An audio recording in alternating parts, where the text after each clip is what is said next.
चंद मौलवी शरीफ उनका नाम है जो कि मेन अक्यूज्ड हैं। मौलवी शरीफों से नहीं है। ओके। तो ये पाकिस्तान में बड़े चंद मौके आते हैं आजकल, वैसे बड़े सैड डेज हैं और बड़ा डिप्रेस ये थे। मच वाला हुआ, इस्लामाबाद वाला, सारा इतना अफसोसनाक चीज़ हुआ। तो बड़े कम मौके होते हैं जब हमारे जैसे लोगों को, पूरे मुल्क पाकिस्तान को थोड़ा फ़ख्र फील करना चाहिए, उनको थोड़ा सा इस पर प्राउड लेना चाहिए कि हमारे यहाँ अभी भी इतनी तमाम तर इसके बावजूद जो हमारे बहुत सारे डके हुई हैं, बहुत सारे खराबियों के बावजूद अभी भी कोई ऐसी खबर आ जाती है जिस पे पूरा पाकिस्तान 22 करोड़ लोग जो है ना अपना उठा कर चल सकते हैं। आज का वही फैसला जो किया सुप्रीम कोर्ट ऑफ पाकिस्तान ने, चीफ जस्टिस गुलजार अहमद साहब ने, इनको मेरा क्या सैल्यूट करना चाहिए। पूरे मुल्क को इनको दाद देनी चाहिए। हम इनके शुक्रगुजार हैं, पूरा पाकिस्तान इनका शुक्रगुजार है कि इस तरह का गैर मामूली फैसला किया गया है जो पाकिस्तानी तारीख में इससे पहले आपको, मुझे तो कोई रिसेंट कोई लिविंग मेमोरी में नज़र नहीं आ रहा कि आपका यहाँ पे हिंदूज़ का अगेन उनके सेक्रेड प्लेस हो, उसको जलाया जाए। बहुत बड़े यहाँ पे एक इनका मजहबी ग्रुप्स जाएँ, सैकड़ों की तादाद में लोग जाएँ, जला दें, पुलिस खड़ी हुई है और वो उस पर कब्जा कर लें और कहीं से कोई पुलिस भी भाग जाए, डर के भाग जाए। हालांकि बड़ा कहते थे KPK को हमने बदल कर रख दिया है, देख लिया जी 100-150 बंदा भाग गया आपका पुलिस वाला जो उनके साथ मिले हुए थे। सो वट एवर, तो उस पर जिस तरीके के आज उन्होंने फैसला किया है, जिस तरह की ऑब्जर्वेशन हुई है, बल्कि वो सिर्फ अकेले नहीं थे चीफ जस्टिस साहब, हम उनके नाम देना चाहते हैं जो उनके साथ ये जज साहबान थे, उसमें जस्टिस इजाजुल हसन साहब थे, वो इस बेंच में शामिल थे, और बाकी बैठ के उसके बाद ये गए, इन क्या नाम है, शोएब सडल साहब हैं, ये गए हैं, इन्होंने वहाँ पे एक अपनी जाके प्रेजेंटेशन दी है। IG आए हुए थे इस खैबर पख्तूनख्वा।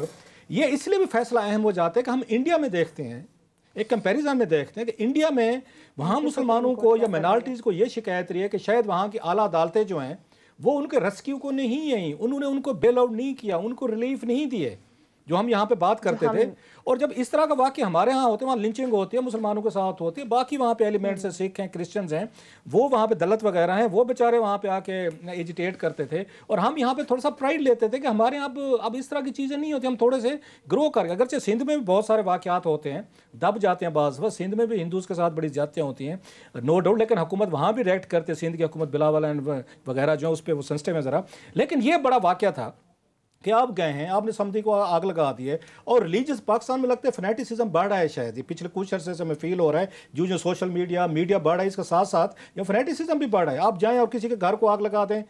उसके बाद आपसे पूछने वाला नहीं है। सो ये इस तनाजर में इनका सुओ मोटो लेना, हालांकि इन्होंने जब से ये बने हैं चीफ जस्टिस बहुत कम सुओ मोटो लिया इन्होंने, ये मेरा ख्याल है रेयर था, जिसके लिए वेरी राइटली वेल टेकन। और उन्होंने कहा जनाब को पुलिस वालों को मुअत्तल कर देना क्या होता है, वही जो बात मैंने पहले की थी, मुअत्तल करना, 3 ऐसे मुअत्तल हो गए घर बैठ के, अब साहब वो आपके घर बैठे तनख्वाह लेते रहेंगे। उन्होंने इनके खिलाफ कार्रवाई करें, इनसे रिकवरी करवाएं। बड़ा फैसला ये करवाया क्योंकि एक इसमें मजहबी पार्टी के ग्रुप शामिल हैं, मौलाना फजल रहमान साहब की पार्टी शामिल है, जिसको कहा जाता है बड़े ये पता नहीं कौन से खतरनाक लोग हैं। उनके खिलाफ इस तरह का फैसला देना, ना सिर्फ दोबारा उसको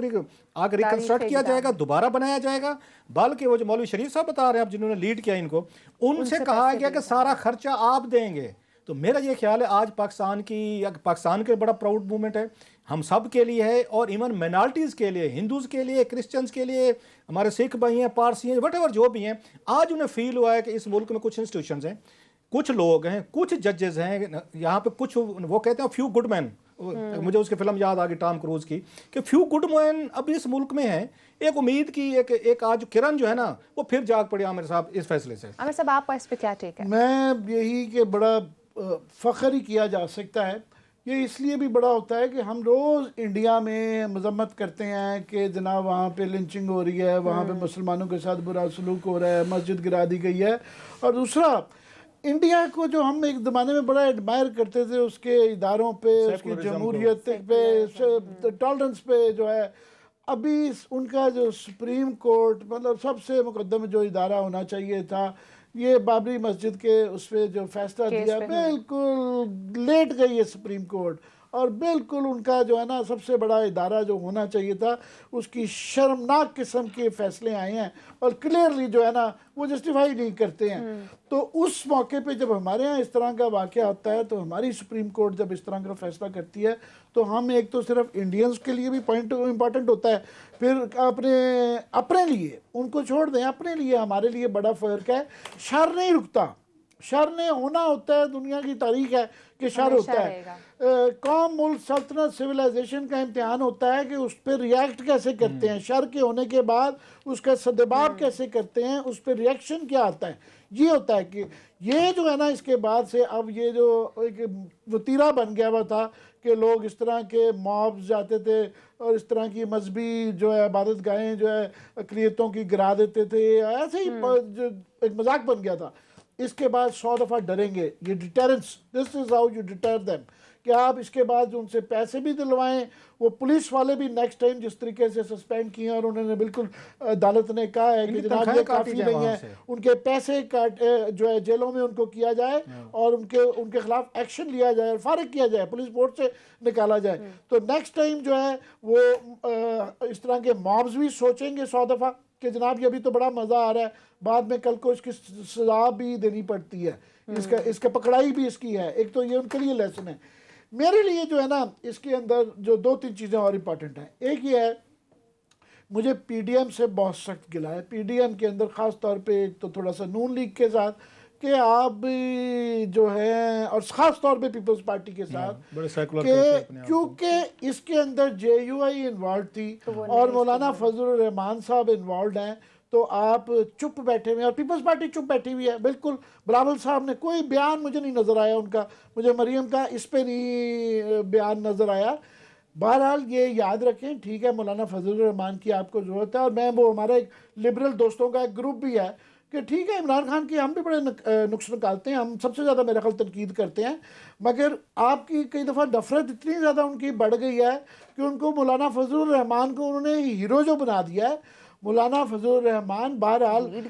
ये जितने भी लश्कर जंगवे, स्पाई साहबा, तालिबान और टीटीपी, इसकी पेरेंट पार्टी जो है वो जेयूआई रही हुई है, इनकी पार्टी रही हुई है। इनको आपने जो तमाम जमहूरियत का मामा बना दिया है, ये एमएमएम में मुशर्रफ के आलाकार रहे हुए हैं, पार्टनर रहे हुए हैं। सो किसी एंगल से भी देख लिया जाए तो ये नहीं है कि आपको जब सूट करता हो तो आप चुप कर जाएं, मजम्मत करें। और पीपल्स पार्टी खास तौर पे मुझे बिलावल की, मैं लेटली जो है बड़ी इम्प्रेस हो रहा था, उनकी इश्यूज़ के ऊपर अंडरस्टैंडिंग बड़ी अच्छी है, तकरीर बड़ी अच्छी कर लेते हैं। मगर ये इस वाक़े पे मेरा ख्याल उनकी वालदा जो थी, बीबी की जब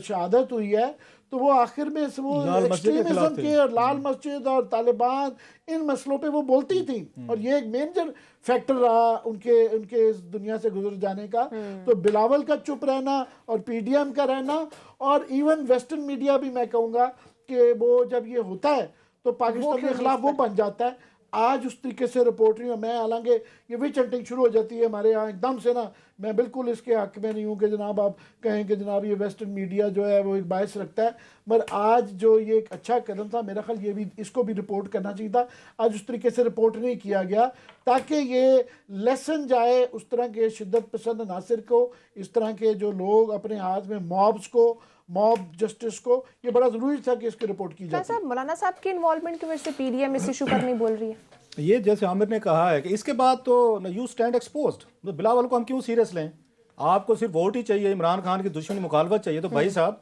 आप बयान देते, बल्कि मौलाना साहब को कहते, मौलाना मुजम्मत करें ना, अपने मौलाना साहब के हजारों लाखों वहाँ पे आपकी जमीयत उलमा है, ये हिंद इनके वही है ना सर जो वहाँ पे है, उधर भी देवबंद लाखों तो इंडिया में भी रहते हैं। आपसे इतना भी नहीं होता कि अपने लोगों की मुजम्मत करते हैं, ये आगे बिलावल से भी नहीं होता। वैसे हमें बड़े सेकुलर, बड़े लिबरल, मॉडरेट आगे लेसन देते हैं, भाषण सुनाते हैं, एक सेकंड लगा आप लोगों को एक्सपोज होने। मरियम नवाज साहबा वो नए पाकिस्तान की बात करते हैं, हमने यार यहाँ पे उनकी जबान में भी चिप ला गया, क्योंकि मौलाना साहब के पास वही वाली बात, मदरसे के बच्चे हैं, अगर मौलाना साहब पे हमने को हिट कर दिया तो मौलाना साहब नाराज होकर तो हमारा क्या बनेगा? अगर ये लोगों की कंसिडरेशन है, ये मुल्क के अपने आप को फ्यूचर के प्राइम मिनिस्टर कहते हैं, उधर से मरियम नवाज साहब बने, जनाब वजीर आजम पाकिस्तान बने, उधर से बिलावल बने, औकात दोनों को इतनी है कि इतनी जुर्रत नहीं कर सके, इतना बड़ा वाकया पूरे मुल्क की बदनामी हुई, हम हल्ट हुए, हमारा इमेज हल्ट होता है, पाकिस्तान का इमेज हल्ट होता है। आप इतना नहीं होता कि आप बैठ के 2-4 बयान ही दे दें लिप सर्विस के लिए। मौलाना से तो डरते हैं आप, वो आपने देखा होगा बैयत फरमा रहे हैं जो उनके हाथ पे, बिल्कुल ड्रामेबाजी। ये उसके बाद ये कल को इसी मौलाना की वहां पे बैठ के फटियां आप देखेंगे कस रहे होंगे, वो जो गए हुए थे उनके बैयत फरमा रहे हैं, उनकी पिक्चर चल रही थी वहां पे। ये लेवल है कि वोट लेने के लिए, सपोर्ट लेने के लिए बैयतें भी हो रही हैं, हाथ भी चूमे जा रहे हैं, लेकिन इतनी जुर्रत नहीं होती कि जिस इशू की वजह से पूरा पाकिस्तान बदनाम हुआ है और हमें वहां पे अगर कह सकते हैं इंडियंस को वो मिला है, एक मौका मिला है हमारे पे हिट करने का, पाकिस्तान को खराब करना, उसमें मरियम साहब हैं, उससे बिलावल साहब को भी वो के दंदियां पड़ गई हैं, उनसे भी गुफ्तगू नहीं हो रही। It's a shame. अगर आप इतना पढ़ने के बाद, लिखने के बाद और मुल्क के फ्यूचर प्राइम मिनिस्टर अपने आप को कहने के बाद इन वाकयात की मजम्मत नहीं करते, उन लोगों के साथ बैठे हुए हैं जो खुद मजम्मत नहीं करते, जिनके लोग शामिल हैं, तो मेरा ख्याल है